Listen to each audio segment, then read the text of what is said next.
तिला तिच्या तोंडामध्ये फोड आला होता एक. हां. आणि त्या तोंडाच्या फोडाला ऑपरेशन सांगितलं होतं औरंगाबादला एमजीएम हॉस्पिटल. म्हणजे लिम्फ नोड आली होती जिभेखाली. तर आता आपल्याकडे ट्रीटमेंट घेतलं त्यातून आता आम्हाला खूप समाधान आहे की आता तो सध्या फोड राहिलेला नाही, तो दिला. बरं, कुठं औरंगाबादमध्ये ऑपरेशन सांगितलं होतं?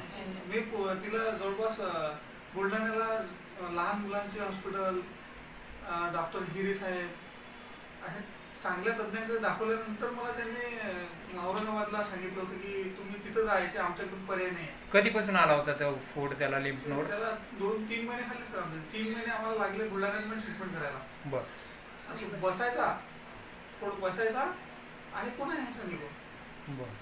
आता तो सध्या म्हणजे समजा झालं तर इथे आल्यानंतर आपल्याकडे स्टार्टिंगला 2 महिन्याची तीच प्रोसिजर आली, वाढणे आणि कमी होणे. आता पूर्ण संपूर्ण निघून गेला. पूर्ण निघून गेला. आता काय ऑपरेशन